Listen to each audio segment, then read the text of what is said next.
Primeira Epístola de João, capítulo 3, e nós leremos nessa noite o versículo 1, a primeira parte deste versículo primeiro. Mas nós faremos a exposição do texto que vai do capítulo 2, versículo 18, até o capítulo 3, versículo 10.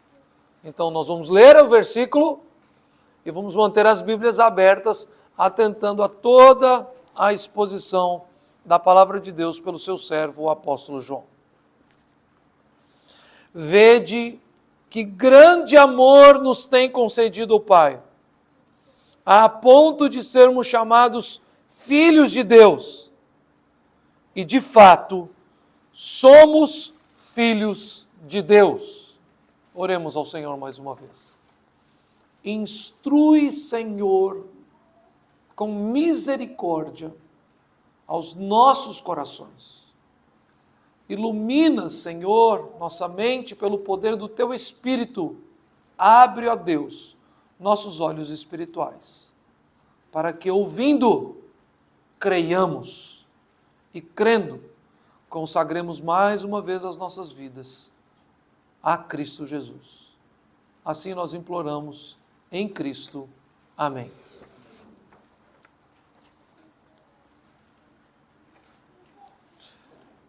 Essa ideia de filiação foi sempre algo muito forte para mim.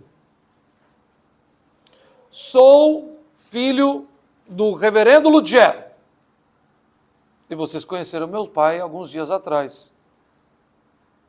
Ou quando morava em Campinas, no interior de São Paulo, visitando sempre nas férias, e morei lá por 1 ano e meio, congregando com a igreja onde minha mãe foi criada, as pessoas normalmente diziam: ah, não, dá para perceber que você é filho da Regina.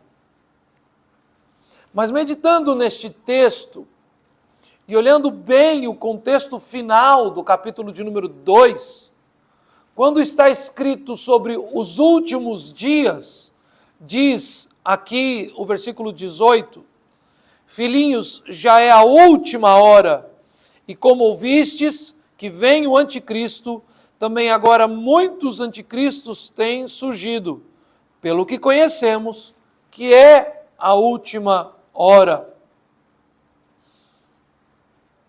Ouvindo então o escrito sobre últimos dias, anticristos, consegui entender com esse mesmo peso que a filiação aos nossos pais sempre teve ao meu coração, essa profunda declaração ao amor de Deus que nos chama de seus filhos.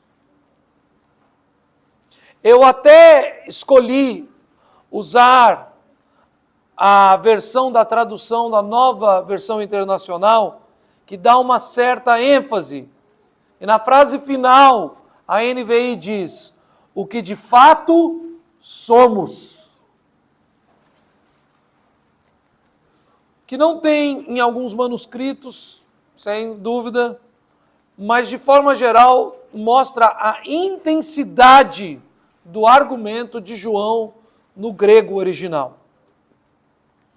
A nossa filiação, a minha filiação, principalmente se fosse remontar a árvore genealógica de papai, mamãe, de meus avós e bisavós, é sem dúvida algo muito precioso. Mas, nesses dias, meditando nesse texto, eu de fato senti um peso muito maior a respeito daquilo que, como eu citei na versão internacional, de fato somos. Somos, de fato, filhos de Deus.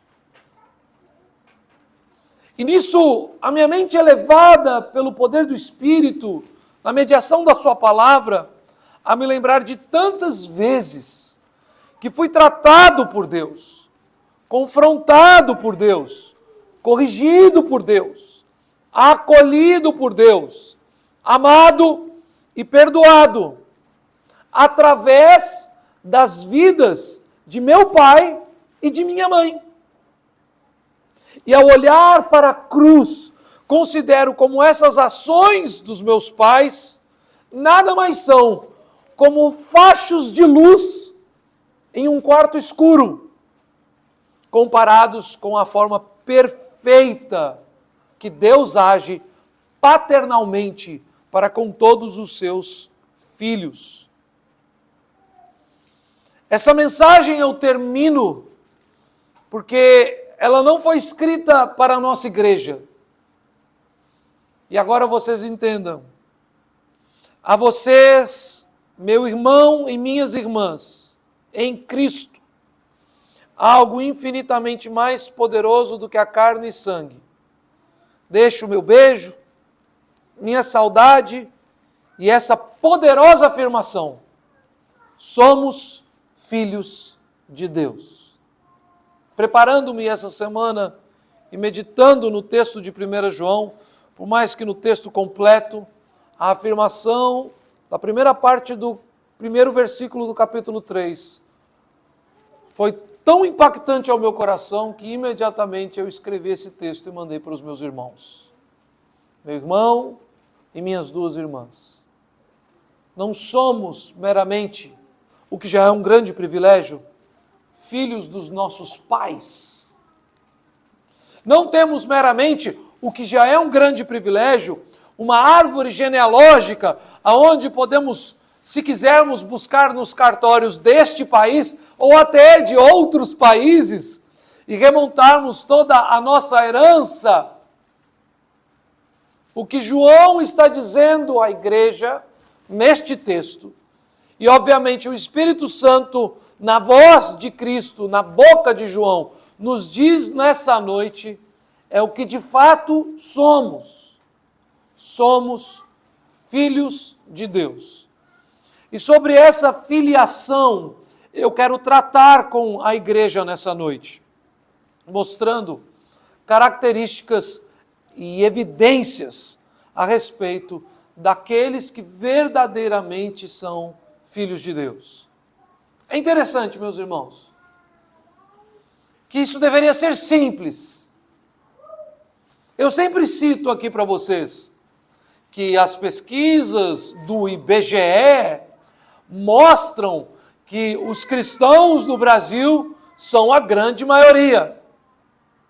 E mesmo a igreja evangélica, que, entendendo a nossa herança na Reforma Protestante e rompendo com os laços da idolatria e do erro do catolicismo romano, professam uma fé evangélica, uma fé bíblica.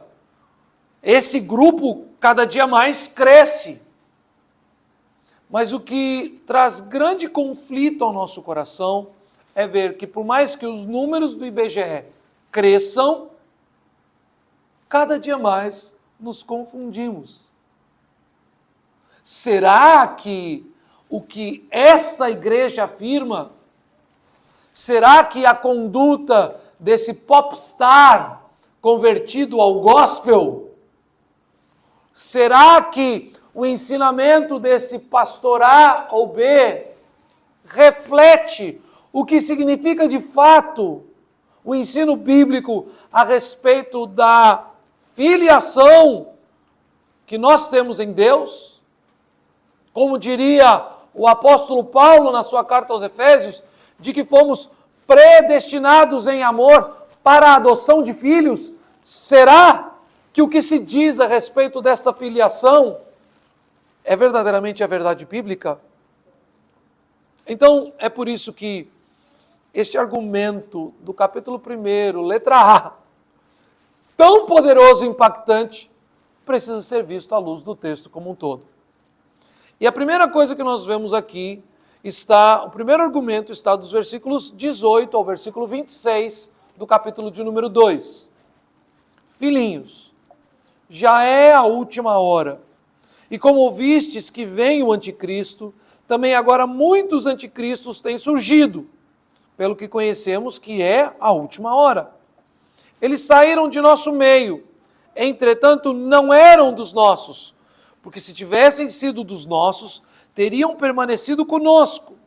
Todavia, eles se foram para que ficasse manifesto que nenhum deles é dos nossos. E vós possuís unção que vem do Santo, e todos tendes conhecimento. Não vos escrevi porque não saibais a verdade, antes porque a sabeis, porque mentira alguma jamais procede da verdade. Quem é o mentiroso, senão aquele que nega que Jesus é o Cristo? Este é o anticristo, o que nega o Pai e o Filho. Todo aquele que nega o Filho, esse não tem o Pai. Aquele que confessa o Filho, igualmente tem igualmente o Pai. Permaneça em vós o que ouvistes desde o princípio. Se em vós permanecer o que desde o princípio ouvistes, também permanecereis vós no Filho e no Pai. Esta é a promessa que Ele mesmo nos fez, a vida eterna. Isso que vos acabo de escrever é acerca dos que vos procuram enganar. A primeira característica essencial, clara, na vida daqueles que verdadeiramente são filhos de Deus, estes professam a Cristo. Estes professam a Jesus como seu Messias. Estes depositam toda a sua esperança na vida atual e vindoura, somente em Jesus. Vejam o que João está tratando. Ele está dizendo que no seio da igreja cristã do primeiro século, muito provavelmente essa epístola de João, ela tem um destino específico, mas ela é usada como epístola, como carta geral. Ou seja, o apóstolo João escreve pelo poder do Espírito Santo para todos os crentes do primeiro século da era cristã, após a ressurreição de Jesus. Então, nós temos aqui João dizendo que já naqueles dias, no início da igreja de Cristo, pessoas que estavam no meio da igreja. E estar no meio da igreja não tem a ver com visitação, não tem a ver com simpatia, não tem a ver com amizades que vêm e vão. Estar no meio da igreja quer dizer ser recebido pelo sacramento do batismo através da pública profissão de fé. Partilhar da mesa do Senhor, comer do pão, beber do cálice, o corpo de Cristo, o sangue de Cristo. Estar no meio da igreja quer dizer membresia e unidade de fé. Mas ele diz que, naquele primeiro momento, não passado ainda sequer, talvez 50 ou 60 anos da morte e da ressurreição de Cristo, muitos já se afastavam da verdade que Jesus de Nazaré é o Cristo. Jesus de Nazaré é o Cristo. E interessantemente, na noite de ontem, lendo um texto que chegou à minha mão, eu me entretive com aquilo e me chamou a atenção, e o autor estava declarando algo sobre negar a doutrina da Trindade. É, de forma direta, uma negação à cristandade de Jesus.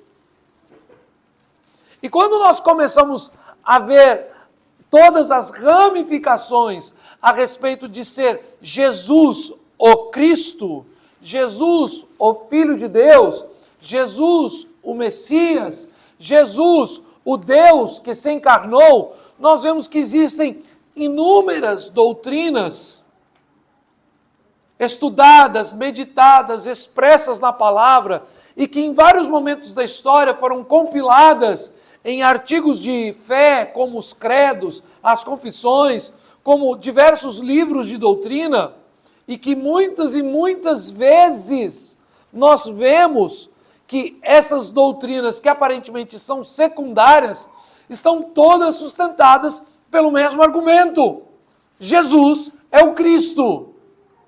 Se negarmos ou quisermos redesenhar em nossa mente a doutrina da justificação pela fé somente, se negarmos essa doutrina, negamos que Jesus é o Cristo. Se negarmos a doutrina da eleição pela vontade soberana e exclusiva de Deus, negamos que Jesus é o Cristo. Se negarmos a natureza de Cristo Jesus, o ser de Jesus, que tem duas naturezas em um só ser, sendo 100% Deus e 100% homem, e que ele agora, com o corpo humano ressurreto, em suas naturezas que são indivisíveis, está sentado à mão direita de Deus Pai Todo-Poderoso, de onde há de vir para julgar os vivos e os mortos, negamos que Jesus é o Cristo. Então o que João está dizendo aqui, não somente é o que já nos é fundamentalmente essencial, que todo o Filho de Deus professa que Jesus de Nazaré é o Cristo, mas o que João está dizendo é que toda a família da fé, debaixo da paternidade graciosa e bendita do nosso Deus, precisa perseverar em todas as sãs doutrinas expostas Antigo e Novo Testamento. Nada pode ser refutado.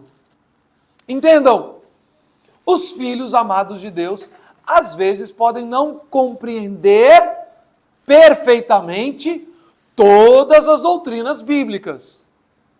E filhos de Deus podem até não entender da mesma forma algumas aplicações doutrinárias.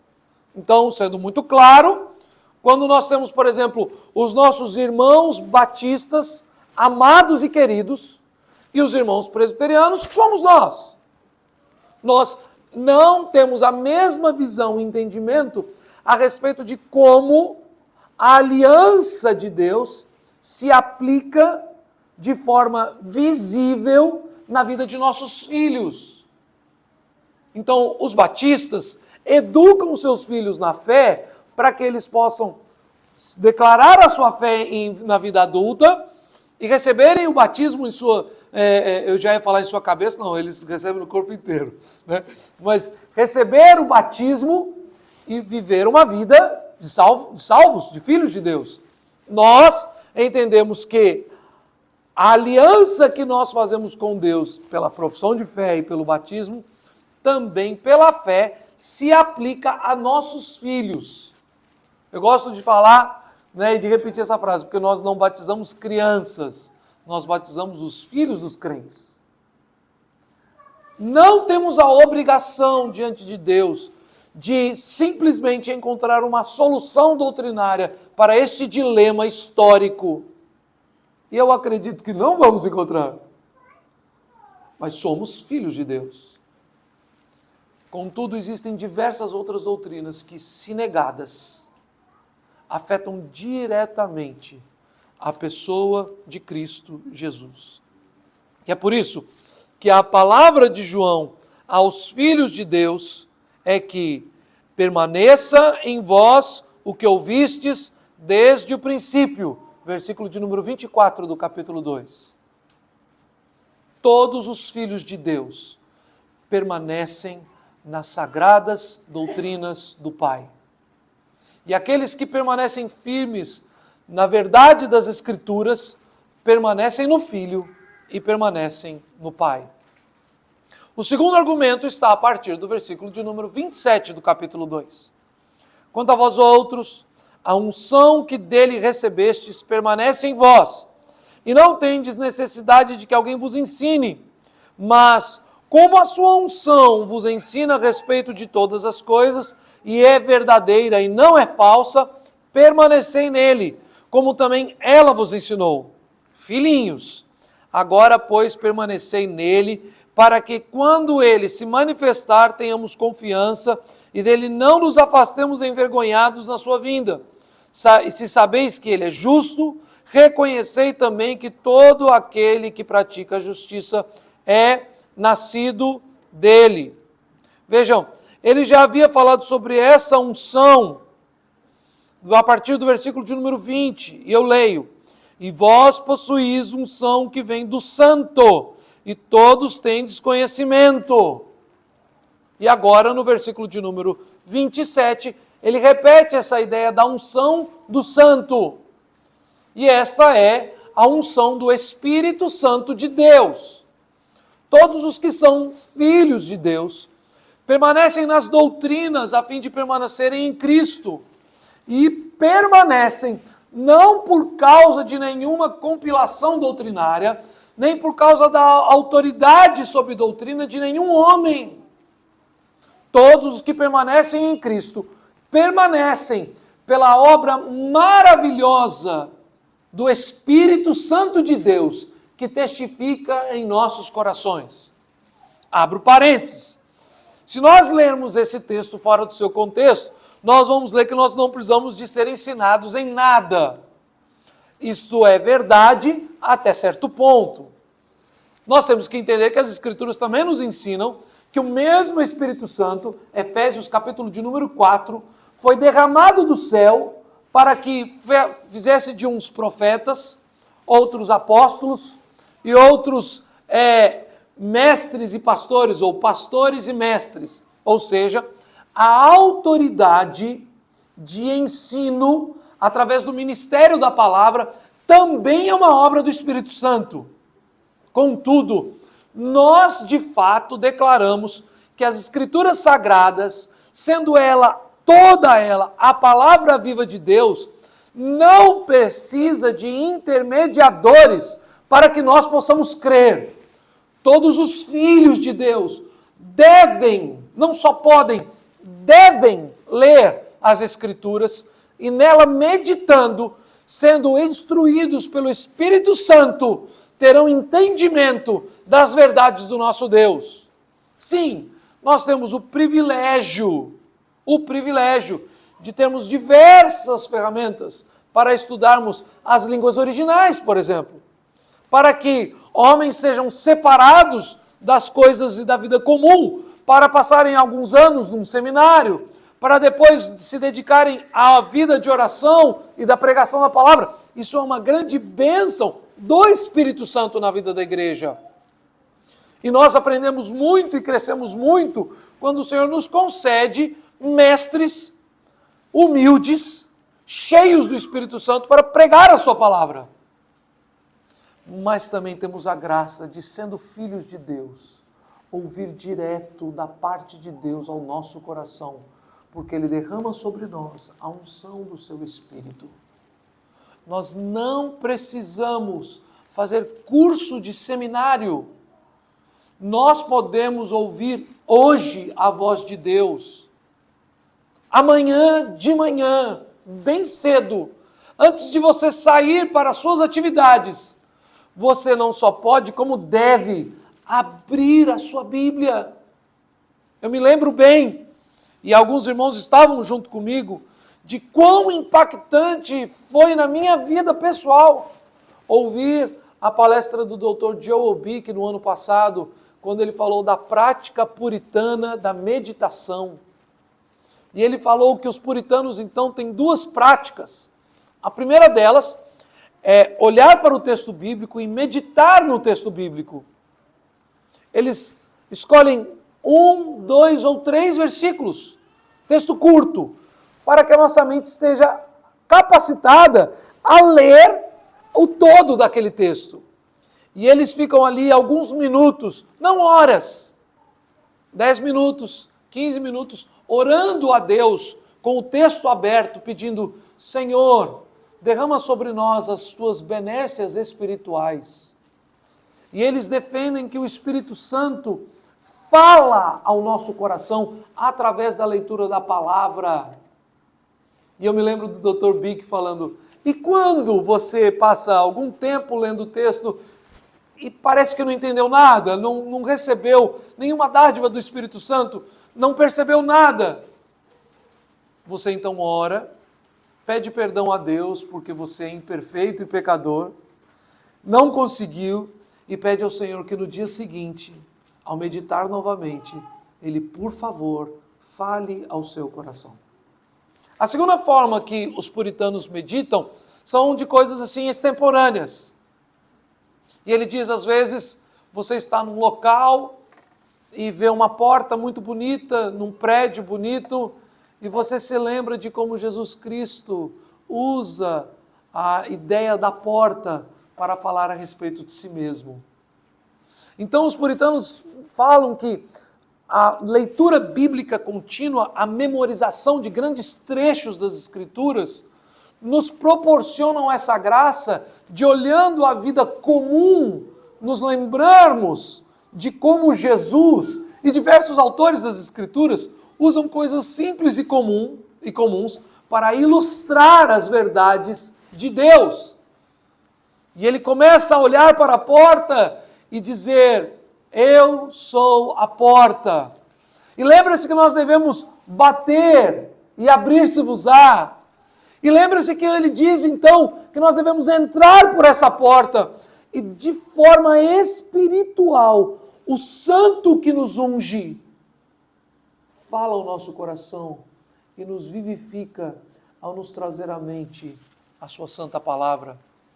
Vocês provavelmente já tiveram essa experiência, sem Bíblia na mão, interpelado por alguém na rua, perguntando alguma coisa, seja conhecido ou desconhecido, no momento que você decide partilhar a sua fé com alguém, que seja um motorista de carro de aplicativo, que seja uma vizinha que você não via há tanto tempo, ou alguém que chega à sua casa, bate à sua porta ou te liga por telefone com um problema grave, pedindo uma oração, uma palavra, e Deus traz à sua mente textos que talvez naturalmente você não se lembraria.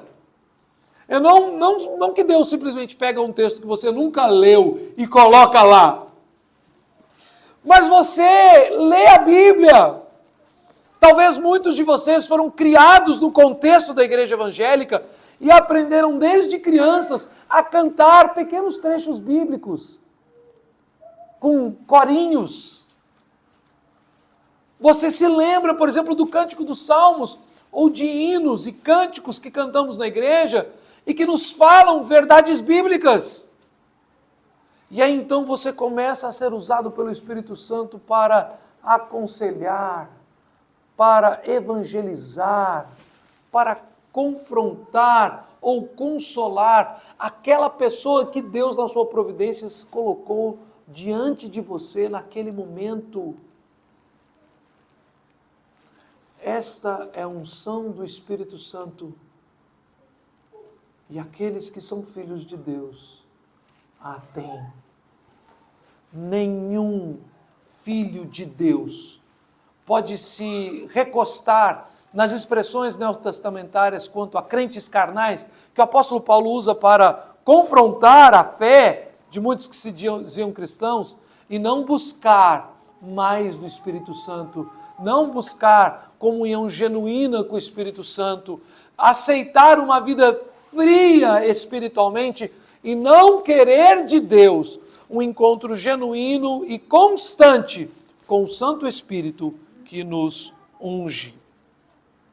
A terceira coisa que ele vai nos dizer então, a respeito da filiação de Deus para conosco, está então aqui a partir da parte B do que versículo de número 1 do capítulo 3.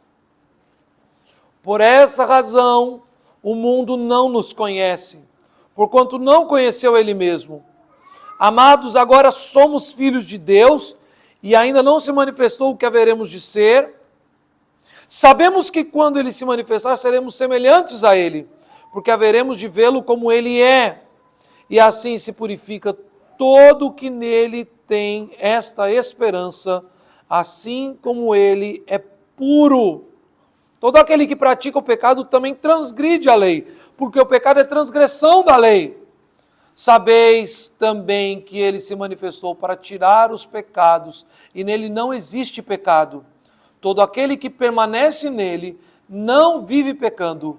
Todo aquele que vive pecando não o viu, nem o conheceu. Os verdadeiros filhos de Deus, os que são filhos de Deus de fato, buscam na esperança do Evangelho a purificação Isso eu já falei alguns domingos atrás com os irmãos. Nós já somos filhos de Deus, mas ainda não somos o que seremos no futuro, diz João. Ou seja, ele está falando sobre a segunda volta de Cristo e a glorificação de todos os eleitos de Deus. Quando nós que hoje, sendo ainda pecadores, professamos uma fé que nos salva, mas nós temos a esperança que nós professaremos essa fé que nos salvou na volta de Cristo, na Nova Jerusalém, não mais sendo pecadores. E essa esperança nos purifica. A santa filiação dos crentes em Cristo, que foram adotados no poder de Cristo por Deus, o Pai, nos purifica.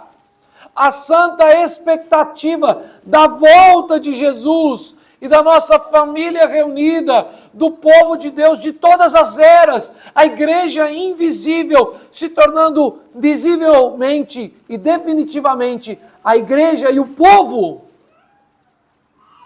Isso nos faz não desejar o pecado, fugir do pecado. Lendo um outro material, que eu preciso ver se esse material existe em português, senão eu preciso ver quem vai traduzir. Chegou na minha mão, também ontem à noite, ontem foi chegando um monte de coisa, eu fui lendo. Um material, um livro de um puritano inglês do século XVII, falando sobre os guerreiros de Deus. E um dos termos que ele usa lá, e ele fala assim que nós devemos lutar, e a expressão do grego sobre lutar contra o pecado é uma expressão de luta corporal. E aí ele diz assim, por que você acha que o Espírito Santo conduziu ao uso desta palavra? Ele afirma, porque Satanás, quando luta contra os santos, ele não ataca de longe. Ele vem diante de nós e quer tomar conta do nosso coração e da nossa mente. Ele põe a mão sobre nós para nos estrangular. Ele quer tirar de nós o fôlego de vida. Ele quer nos oprimir, nos pisar e nos esmagar, a fim de nos vermos como que mortos espiritualmente para a vitória do nosso inimigo. É por isso, então, que nós somos chamados pelo Senhor a combater o inimigo, resistir o diabo, e ele fugirá de vós. Revesti-vos, pois, de toda a armadura de Deus, para poderes permanecer firmes contra as ciladas do diabo. O inimigo de nossas almas não está satisfeito em que os dele, que eram infiltrados na igreja, saiam para enganar. Não está satisfeito com aqueles que estão esfriados em sua comunhão com o Espírito Santo. Ele quer nos aniquilar. E o não viver em pecado não é meramente uma escolha, um currículo didático. Vou agora, então, escolher esta linha, esta visão. O viver em santidade como filho de Deus, o revisitar a esperança do Evangelho, a esperança vindoura do Evangelho, para me purificar ou para ser purificado pelo Evangelho, é como afirma a minha esposa a respeito dos meus exercícios físicos. E ela me disse recentemente que eu não vou acordar um dia às 4 horas da manhã e dizer, uau, vamos malhar. Mas se eu não levantar um dia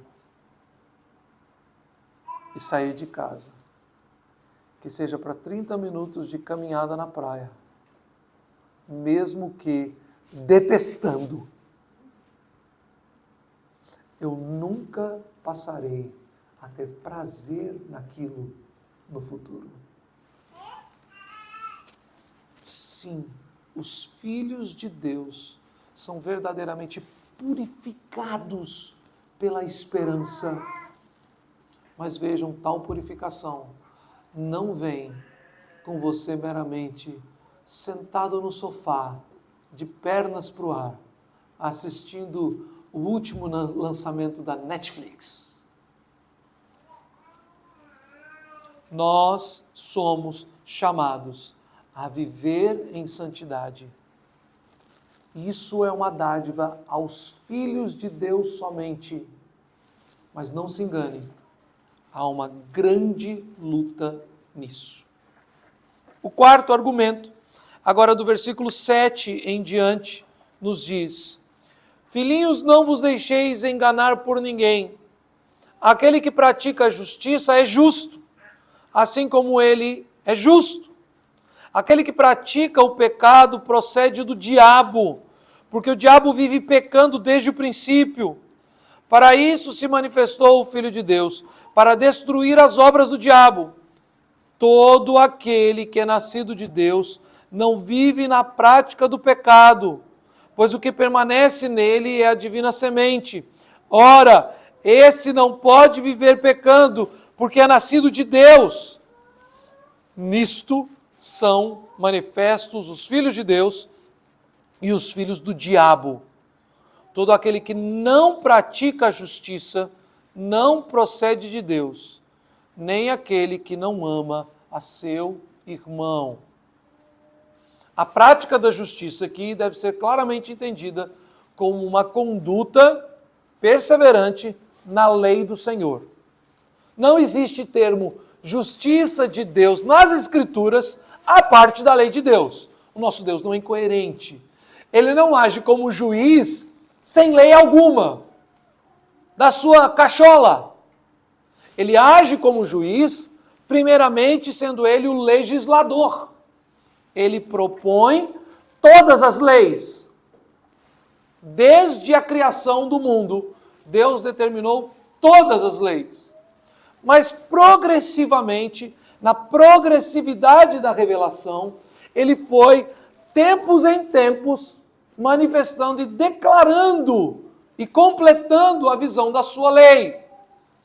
E de forma mais especial, quando ele escolheu um povo especialmente para si e decidiu livrá-los principalmente do cativeiro do Egito, ali então, naquele tempo, ele estabeleceu todo aquele compêndio, aquela compilação da sua lei. E nós temos os 5 livros da lei. O Pentateuco é para nós um instrumento de guia cristão. Muito cuidado. Essa afirmação não pode ser mal interpretada. A lei de Deus não é um instrumento para ímpios, caminhando por esta lei, encontrarem mérito próprio e salvação própria. A lei de Deus é para todos aqueles que, pela graça de Deus, foram salvos em Cristo, instrumento de condução e santificação da vida do povo de Deus. Ou seja, nenhum ímpio pode dizer: eu não faço isso, eu não faço aquilo, eu não faço aquilo, eu guardo todos os mandamentos. Isso ficou muito claro através da vida e do testemunho registrado nos evangelhos de um homem muito bom, em partes do texto chamado de jovem rico. Ele era rico, piedoso, aparentemente a sua forma, a sua tratativa com Cristo, as palavras registradas são palavras muito respeitosas. Ele o chama de bom mestre. Ele reconhece a autoridade sobre a lei de Cristo. Ele reconhece a dádiva de Deus sendo Cristo bom.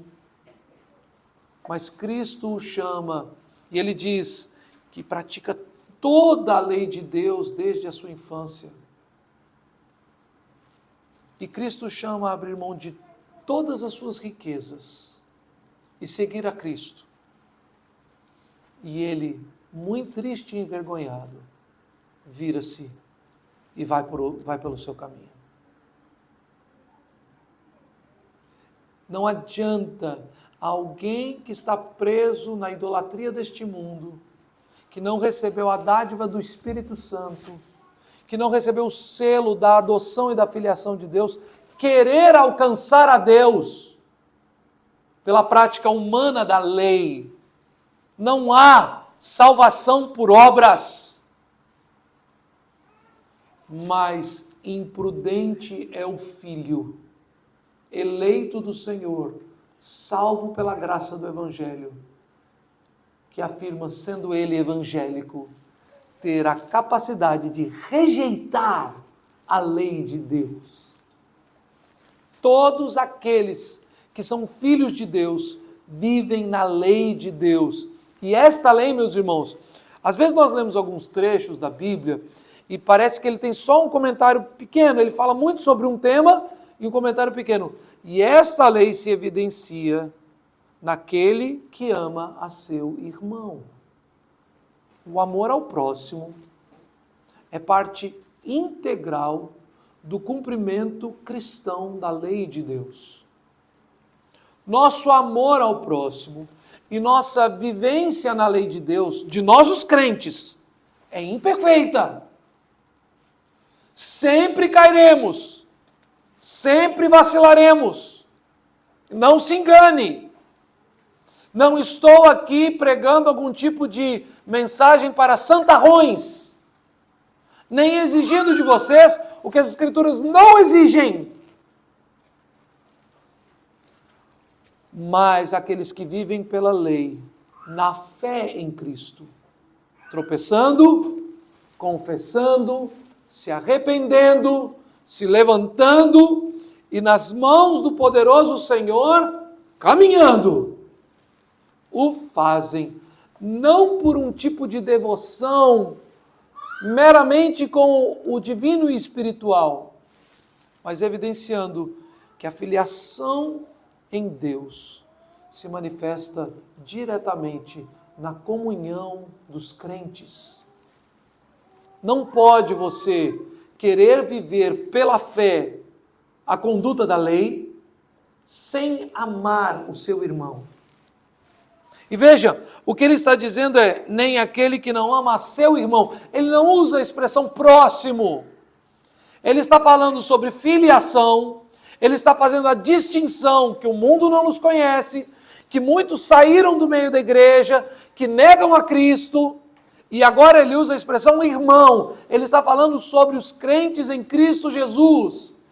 O que para nós, falando assim abertamente, seria quase que uma loucura, mas não é incomum, não é ordinário, não é ocasional ver no seio da igreja pessoas que foram salvas por Cristo, que amam a Deus como Pai, que vivem uma fé genuína, mas não amam a si mesmos ou uns aos outros. Problemas de relacionamento no meio da igreja entre irmãos em Cristo devem ser tratados. Nenhuma inimizade, mesmo que seja algum tipo de apatia. Eu não tenho nada contra ele, mas ele lá, eu cá. Essas coisas devem ser constantemente tratadas. E se nós não temos ainda forças para tratar essas coisas, para procurar aquele a quem ofendemos, para buscar a comunhão e o perdão daqueles que nos ofenderam, nós precisamos, como filhos de Deus, clamar ao Pai. Porque nós estamos no Pai, porque estamos em Cristo. Nós estamos no Pai, porque temos o seu Santo Espírito. Nós estamos no Pai, porque a esperança do Evangelho nos purifica. Nós estamos no Pai, porque temos e amamos a sua lei.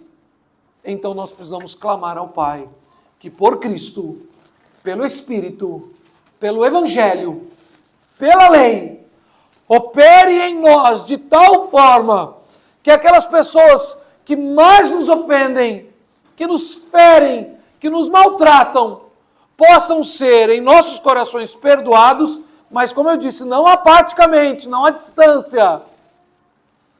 E na medida que o Senhor derrama tal perdão em nosso meio, nós possamos procurar esses irmãos no poder de Cristo, na unção do Espírito Santo, na esperança do Evangelho, na autoridade da lei, e restaurar os nossos relacionamentos. Não precisamos concordar com tudo, nem mesmo aceitar irmãos que estão na prática do pecado.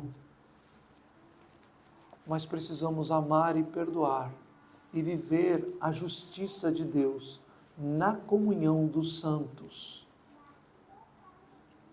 Irmãos, eu confesso,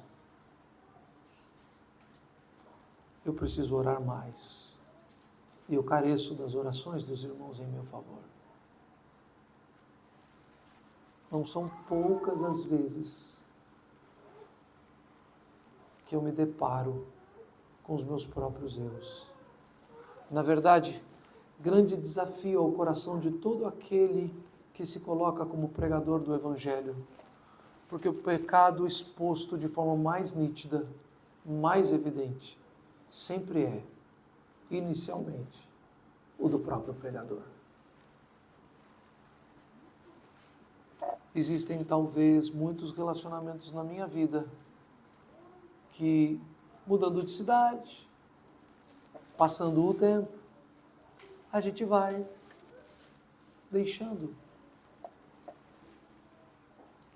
Mas com nossos irmãos em Cristo, nós precisamos trabalhar diligentemente, a fim de sermos restaurados.